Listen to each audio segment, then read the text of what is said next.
প্রিয় দর্শক, আমি বাকরুদ্ধ, হতভম্ব। আপনাদের সাথে একটা দুঃখের খবর শেয়ার করতে চাই। সেটি হচ্ছে কুষ্টিয়ার মানুষের জন্য। কুষ্টিয়ায় আজকের শোকের ছায়া নেমে এসছে। কী কারণে শোকের ছায়া? সেটি হচ্ছে বাগদান সারলেন রাশমিকা এবং বিজয়, এবং তারা নাকি বিয়ে করবে। এটা আমরা কোনোভাবেই মেনে নিতে পারছি না। আমরা যদি কুষ্টিয়াকে আরেকটু জুম করি, মানে কুষ্টিয়ার 3 আসনে যিনি প্রার্থী হচ্ছেন, আমাদের সবার প্রিয়, যিনি চমৎকার চমৎকার রসালো কথা বলে থাকেন, বিখ্যাত ওয়াজিন মুফতি আমির হামজা, তার নির্বাচনী এলাকা হচ্ছে কুষ্টিয়া 3। এখন কুষ্টিয়ায় শোকের ছায়া, কুষ্টিয়ায় কান্নার রোল, কুষ্টিয়ার মানুষ বুকে ছাপড়াচ্ছে, হায় হায় করছে। কি ঘটল? রাশমিকা মান্দানা আমাদের আমির হামজা হুজুরকে ছেড়ে কিভাবে বিজয়ের সাথে এঙ্গেজমেন্ট করলো, এটা আমাদের প্রশ্ন। এখন হচ্ছে কেউ কেউ বলছেন কুষ্টিয়ায় যেহেতু শোকের ছায়া নেমে এসেছে, আমাদের আমির হামজা হুজুরের বাংলাদেশ সহ সারা পৃথিবীতে বাংলা ভাষাভাষী যারা আমাদের বাংলাদেশের মানুষ, তাদের কাছে তিনি পরিচিত এবং সমাদৃত। তাঁর জীবনে তিনি একটা আশা করেছিলেন, রাশমিকা মান্দানাকে আল্লাহর নাম নিয়ে দেখতে বলেছেন তিনি। তার মানে রাশমিকা মান্দানার প্রতি তাঁর একটা দুর্বলতা আছে, তাঁর একটা আকাঙ্ক্ষা আছে, তার ইচ্ছা আছে কুষ্টিয়ার মানুষকে চমক দেওয়ার, সর্বোপরি বাংলাদেশের মানুষকে চমৎকৃত করার।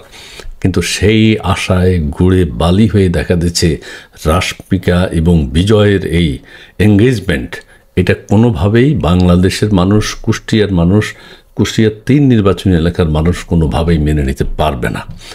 আমির হামজা হুজুরের উচিত এখনই একটা কালো জাদু অথবা অন্য কিছু করে রাশমিকার মনকে তাঁর পক্ষে নিয়ে আসা, বিজয় এবং রাশমিকার মাঝখানে একটা দেয়াল তৈরি করা হবে। আমাদের মুফতি আমির হামজা হুজুরের এখন বিশেষ পদক্ষেপ, বিশেষ কাজ। এই কাজটি তাকে যেখানেই হোক, যেখানে বসে তিনি পারেন, এই কাজটি তাকে করতেই হবে। কারণ রাশমিকা মান্দানার এই পরিবর্তন আমরা কোনোভাবেই আশা করতে পারি না। এটা আমাদের কাঙ্ক্ষিত নয়, এটা আমরা মানতে পারবো না। প্রয়োজনে রাজুতে এসে আন্দোলন হবে, রাজু থেকে দক্ষিণ ভারতের দিকে মুভ করা হবে।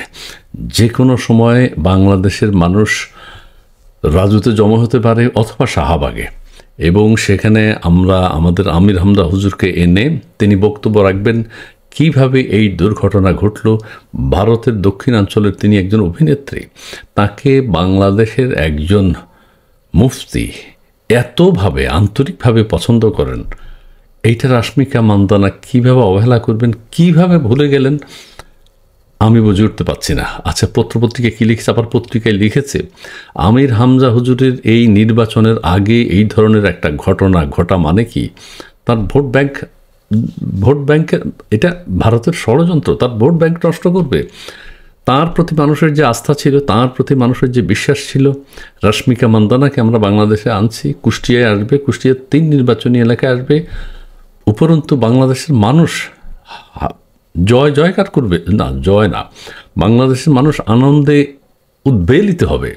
সেই আনন্দ থেকে বাংলাদেশের মানুষ বঞ্চিত হচ্ছে। কি?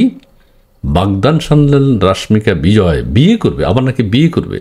এখনও বিয়ে করে নাই, এখনও সুযোগ আছে আমাদের রাজুতে যাওয়া, এখনও সুযোগ আছে আমাদের শাহবাগে যাওয়া, এখনও সুযোগ আছে রাশমিকা মান্দানা এবং বিজয়ের মাঝখানে যাতে একটা দেয়াল তৈরি হয়, সেই দেয়াল তৈরি করার, কালো জাদু করার যথেষ্ট সময় আমাদের মধ্যে আছে। পত্রিকা কি লিখেছে? সরাসরি নিজেদের সম্পর্কের কথা স্বীকার করেনি। আরে সরাসরি স্বীকার করেনি, তার মানে গোপনে তলে তলে আমির হামজা হুজুরের সাথে তার সম্পর্ক ছিল, সরাসরি স্বীকার করতে পারে নাই এতদিন। বিজয় দেবারকোন্ডা ও রাশমিকা মান্দানা একে অপরকে উল্লেখ করেছেন কাছের বন্ধু হিসেবে। একজনের সাথে সম্পর্ক থাকতে অন্য একজনের সাথে কিভাবে কাছের বন্ধু হিসেবে স্বীকৃতি দেয় আমি বুঝি না। গত কয়েক বছরে এই দক্ষিণী তারকা জুটির বাগদানের গুঞ্জন ছড়িয়েছে বহুবার। রাশমিকা মান্দানার প্রতি জুলুম করা হয়েছে, জোর করা হয়েছে বিজয়ের পক্ষ থেকে, এটা গুঞ্জন ছড়িয়েছে। যেহেতু মুফতি আমির হামজা রাশমিকা মান্দানাকে পছন্দ করেন, রাশমিকা মান্দানা কোনোভাবেই এই গুঞ্জন স্বীকার করেনি এবং এটা গুঞ্জনই রয়ে গেছে। কারণ রাশমিকা মান্দানার একটা স্পেশাল পছন্দ আছে, আমাদের মুফতি আমির হামজা হুজুরেরও একজন স্পেশাল পছন্দ আছে। আর বিজয় এখানে কিভাবে ঢুকলো সেটা হলো আমাদের বিষয়। তবে এবার তারা নাকি সত্যি বাগদান সেরেছেন। আচ্ছা, বাগদান সারলে কোনো অসুবিধা নেই। বাগদান সারলে বিয়েতে আন্ডারস্ট্যান্ডিংয়ের মাধ্যমে অথবা কনে যাকে পছন্দ করে তার দিকে অভিভাবকরা গুরুত্ব দেবেন, সেটাই আমাদের প্রত্যাশা। 2 তারকার ঘনিষ্ঠ সূত্রের বরাতে খবরটি প্রকাশ করেছে ভারতীয় গণমাধ্যম ইন্ডিয়া টুডে। ভারতীয় গণমাধ্যমকে তো বিশ্বাস করা যায় না, এরা গুজব ছড়ায় এবং নানানভাবে বাংলাদেশের কোনো ভালো দেখলেই তারা গুজব বলে সেটাকে উড়িয়ে দেয় এবং নানা প্রোপাগান্ডা ছড়ানোর জন্য ভারতীয় মিডিয়া, আমাদের প্রধান উপদেষ্টাই বলেছেন ভারতীয় মিডিয়া এইসব বিষয়ে কাজ করছে গুজব ছড়াতে।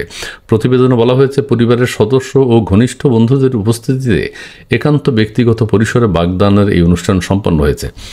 জনসমক্ষে না আসে অত্যন্ত গোপনে পরিবারের কয়েকজন, সবাই না, কয়েকজন সদস্য মিলে এই বাগদানের কাণ্ডটি ঘটিয়েছেন।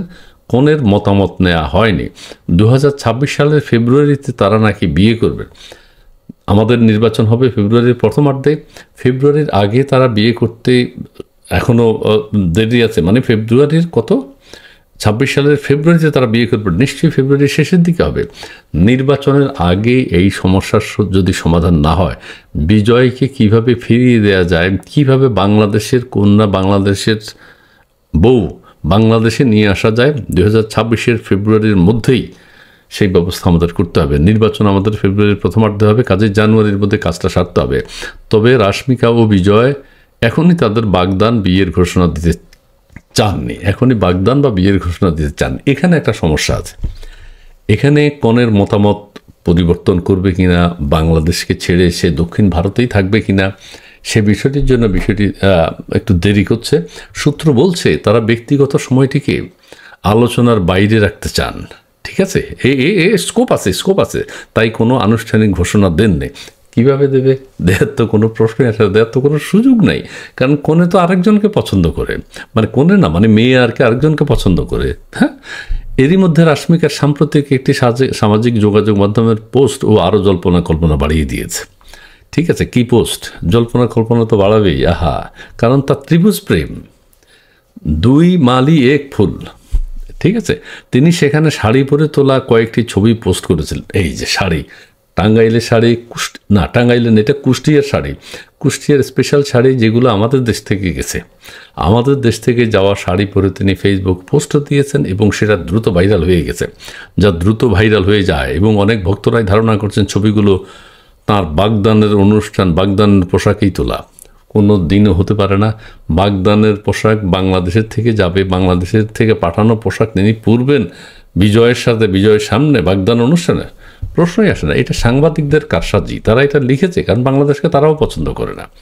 বাংলাদেশের ভালো কিছু হোক, বাংলাদেশে ভারতের একজন কন্যা আসুক, এটা তারা চায় না। দশরা উৎসবের দিন রাশ্মিকা নিজে ইনস্টাগ্রামে ঐতিহ্যবাহী পোশাক ও কপালে তিলক পরা একটি ছবি পোস্ট করে লিখেছেন, হ্যাপি দশেরা মাই লাভস। এই বছর আমি বিশেষভাবে কৃতজ্ঞ, কারণ দর্শকদের ভালোবাসায় আমার থামা সিনেমার ট্রেলার ও গানের প্রতি প্রতিক্রিয়া অভূতপূর্ব।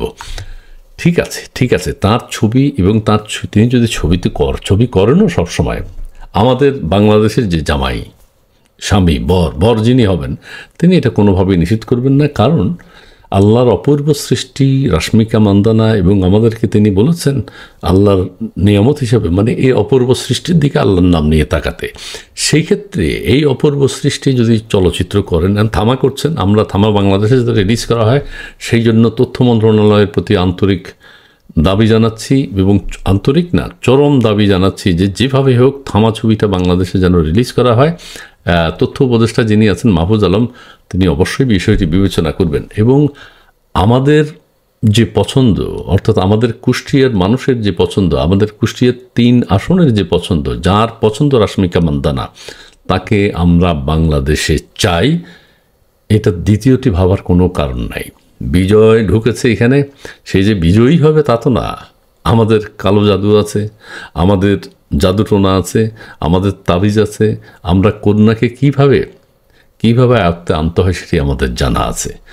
বাংলাদেশ থেকে এই দাবি জানাচ্ছি যাতে ভারত বাংলাদেশের সাথে এই দ্বিপাক্ষিক সমস্যাটা তৈরি না করে। প্রিয় দর্শক, আমাদের মুফতি আমির হামজা সাহেব যে চমক দিয়ে যাচ্ছেন বিভিন্ন কথা বলে, এই মুহূর্তে তিনিও নাকি কাঁদছেন, তিনিও নাকি দুঃখে হতাশায় ভুগছেন, এবং কুষ্টিয়া সহ সারা বাংলাদেশের মানুষ যারা আমির হামজা সাহেবের ভক্ত, তারা নাকি এখন দিশেহারা। কোনো কারণে যদি আমির হামজা সাহেবের মন খারাপ হয় তাহলে দেশের সব মানুষের, ওনার ভক্তদের মন খারাপ হয়ে যাবে।